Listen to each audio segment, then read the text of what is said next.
Salve, salve, nação rubro-negra, aqui Marquinhos Assunção chegando com mais um vídeo de informações do rubro-negro mais querido do Brasil e do mundo, o Clube de Regatas do Flamengo. Bom, meus amigos, inicialmente, como eu sempre faço aqui, eu peço a você que ainda não é inscrito no nosso canal, que você se inscreva, que deixe o like, que compartilhe os conteúdos nas redes sociais e que também você ative o sininho das notificações para que o YouTube possa notificá-los de tudo que acontecer de novidade aqui no nosso canal, seja um vídeo, seja uma live, você ficar notificado de que está acontecendo alguma coisa no canal. Dito isso, vamos às notícias do Flamengo, trazer tudo bem atualizado para você. O Flamengo realizou hoje, sexta-feira pela manhã, sua última atividade em preparação para enfrentar o Madureira amanhã, sábado, 16 horas do Maracanã, partida que confirmará o Flamengo como campeão da Taça Guanabara em 2024. O Flamengo informou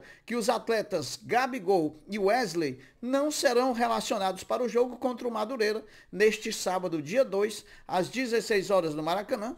Após a realização dos exames, foram constatadas pequenas lesões musculares nos dois atletas. Portanto, Gabigol e Wesley fora da partida de amanhã. No treino de hoje pela manhã, Tite repetiu a logística dos dias anteriores. Trabalhou primeiro na academia para depois levar os jogadores a campo e trabalhar com eles a parte tática. Porém, não deixou transparecer em nenhum momento qual time mandará a campo amanhã contra o Madureira. Casa cheia no Maracanã. A última parcial traz 50 mil ingressos vendidos de forma antecipada para Flamengo e Madureira. Então vamos ter uma festa maravilhosa no Maracanã. Pena que a Federação de Futebol do Estado do Rio de Janeiro marcou para as 16 horas num calor desse que está fazendo na cidade maravilhosa. É muito complicado para os jogadores jogarem nesse tipo de temperatura. Poderia ser 18 horas sem problema nenhum, né? Mas parece que se não for complicado para os dirigentes, não é futebol, né, pessoal? Então é o seguinte, agora uma informação que foi trazida pela jornalista Letícia Marques do Globo Esporte, né? Com informação da Letícia Marques, do GE, o lateral esquerdo Matias Vinha deve iniciar a partida de amanhã contra o Madureira. Olha aí uma novidade, né? Vai substituir aí o nosso grande lateral esquerdo Ayrton Lucas, que foi convocado por Dorival Júnior, que a gente vai falar mais na frente. Sobre o Madureira, meus amigos, nosso adversário, ele demitiu o seu treinador há 3 dias do confronto com o Flamengo. Parece que está muito interessado no confronto. Então, é isso aí. Então, vamos continuar. Aproveita, rubro-negro, que teremos muito Flamengo no final de semana e segunda-feira, futebol de base, futebol profissional, basquetebol, futebol feminino e também voleibol são as pedidas dos próximos dias. Se não, vejamos, hoje, amistoso sub-17 pela manhã, Flamengo 3, São Paulo 0, lá em São Paulo. Olha o Felipe Luiz aí botando a carinha de fora. Amanhã, amistoso sub-17, novamente o time de Felipe Luiz vai enfrentar o Palmeiras também em São Paulo. Às 4 da tarde tem Flamengo e Madureira pelo campeonato, pela Taça Guanabara. Às 18h30 tem Flamengo e Praia Clube pela Copa Brasil Feminina de Vôlei. No domingo, se o Flamengo passar pelo Praia Clube, tem a final da Copa Brasil do Flamengo enfrentando o vencedor de Minas e Fluminense. Na segunda-feira, às 18 horas, tem Flamengo e Defensor Esporte, estreia do Flamengo na Libertadores Sub-20. E às 19h10, tem Flamengo e Obras Sanitárias da Argentina, iniciando as quartas de final da Champions League das Américas. Então, tem muito Flamengo aí para você, basta escolher. Mas agora, depois da conquista da Libertadores 2022, o Flamengo nesse final de semana deve voltar a levantar um troféu. Afinal, o clube está a um empate contra o Madureira no Maracanã para conquistar a Taça Guanabara. Vamos comemorar muito essa conquista de um título depois de aí quase 16 meses de ausência de levantar uma taça. Com a Taça Guanabara nós vamos festejar como nunca. Bom, meus amigos, o Flamengo tem a terceira maior marca de jogos consecutivos sem sofrer gols em sua história. A sequência de 8 jogos consecutivos sem sofrer gols em jogos sociais um feito que só foi realizado duas vezes antes na história do mais querido. Então, esse time aí tá fazendo história. Agora, a briga pela lateral esquerda do Flamengo vai ficar boa, hein, pessoal? Matias Vinha entrando em forma. Sabemos da qualidade que tem Matias Vinha. Porém, Ayrton Lucas tem revelado bons números vestindo a camisa do Flamengo. Se não, vejamos. Ayrton Lucas é o jogador com mais participações diretas em gols em clássicos, 8, pelo Flamengo, estando empatado com o Pedro. O Ayrton Lucas também é o jogador que tem mais assistências, 4, na era Tite, empatado com nada mais, nada menos, com o melhor assistente do Flamengo nos últimos anos, Jorge André Arrascaeta. O Ayrton Lucas é também o defensor com mais participações diretas em gols no país, são 25, desde que chegou ao Flamengo em maio de 2022. E o Ayrton Lucas participa diretamente de um gol a cada 3 jogos desde a chegada do Tite. Só com o Vitor Pereira que ele teve uma média superior, uma a cada 2,5 jogos. Depois de todos esses números bons de Ayrton Lucas, sabe quem mais ganha com isso? Com esses números dele, com a boa fase também de Matias Vinha? É o Flamengo, que passa a ter 2 bons jogadores na lateral esquerda e a certeza de que não haverá acomodação naquela posição.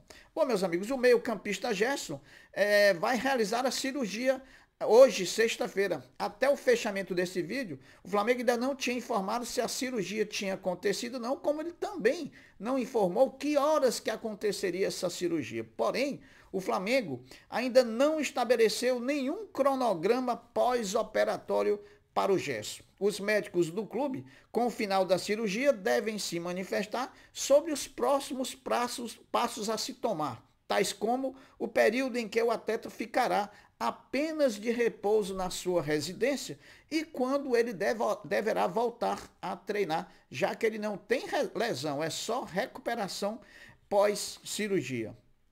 Meus amigos, dia 18 de março será um dia importante para o Flamengo e também para Gabigol. Nesse dia, a Conmebol, em Luque, no Paraguai, realizará o sorteio da fase de grupo da Libertadores 2024. E também, nesse dia, 18 de março, acontecerá o julgamento do atleta Gabriel Barbosa em relação à acusação de tentativa de fraude no exame antidoping que foi feito com todos os jogadores do Flamengo. Bom, o basquete do Flamengo, o orgulho da nação, que a partir de segunda-feira inicia as disputas das quartas de final da Champions League das Américas, jogando na Argentina contra o Obras Basquete, dificilmente nesse primeiro jogo terá a presença do ala pivô Didi Lousada. O atleta está sendo preparado após a lesão muscular de grau 1 para o jogo de volta no Rio de Janeiro na próxima quinta-feira, dia 7, contra o mesmo Obras Basquete. Dorival Júnior fez sua primeira convocação na seleção brasileira e, surpreendentemente, do Flamengo ele só chamou Ayrton Lucas, nem Pedro, nenhum dos dois zagueiros, tanto Léo Pereira quanto o Fabrício Bruno, que estavam cotados para serem lembrados, não foram lembrados. Das crias, João Gomes, Paquetá e Vinícius Júnior estão no grupo. A convocação de Ayrton Lucas abre, sim, uma preocupação do Flamengo para a Copa América. Por que, Marquinhos? Porque o Ayrton Lucas sendo chamado, o Matias Vinha também é certo ser chamado pelo Uruguai. Nós vamos passar aí os jogos do Campeonato Brasileiro enquanto estiver sendo disputada a Copa América sem lateral esquerdo. Ou vamos usar o Zé Wellington, que é da base do Sub-20, que vai disputar a Libertadores Sub-20, ou vamos improvisar ali um Léo Pereira, alguma coisa nesse sentido. O certo é que sentiremos falta dos nossos laterais. O Flamengo Sub-17, meus amigos, o Flamengo Sub-17 de Felipe Luiz, disputando o primeiro amistoso de 2 que ele fará em São Paulo, venceu nessa manhã o São Paulo por 3-0 com gols marcados por Ryan Roberto, David Viana e Giovanni Pastri. Amanhã, os garotos voltam ao campo e enfrentarão o Palmeiras. Parabéns, Felipe Luiz, por toda a campanha que está fazendo antes de estrear oficialmente. Lembrando que ele deve estrear no Sub-17 do Flamengo de forma oficial no dia 9 de março contra a Cabo Friense nas disputas da Copa Rio. Bom, meus amigos, com a divulgação da tabela do Brasileiro pela CBF, o Flamengo já sabe contra que adversários terá que jogar durante a realização da Copa América, quando estará desfalcado dos seus selecionáveis da seleção brasileira, da seleção chilena e da seleção uruguaia principalmente.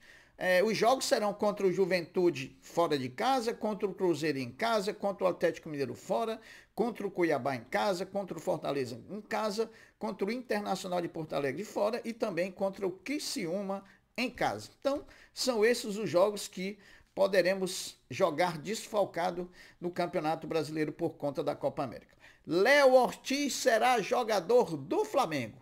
A novela da negociação do zagueiro vive seus capítulos finais e que, apesar de não ter nada oficialmente informado, entre as partes está tudo acertado. Vamos trazer agora detalhes dessa negociação. O Flamengo pagará 7 milhões de euros em 2 parcelas e mais 1,5 milhão de euros na mesma moeda em variáveis. É importante destacar, meus amigos, que esse bônus de 1,5 milhão não está relacionado a metas individuais, mas sim condicionado a títulos que representam a geração de novas receitas. Nesse ponto aí, eu achei que o Flamengo foi assertivo. Se Léo Ortiz conquistar título, o Flamengo vai ganhar a premiação e aí paga o bônus ao Bragantino. Um contrato será de 5 anos até 2028 e o jogador, devido a toda essa negociação, ele não treinou hoje mais pelo Bragantino e não joga mais pelo Campeonato Paulista. Agora, o Bragantino quer que ele jogue pela Libertadores as 2 partidas contra o Botafogo, que vai decidir ou não a continuidade do Bragantino na competição.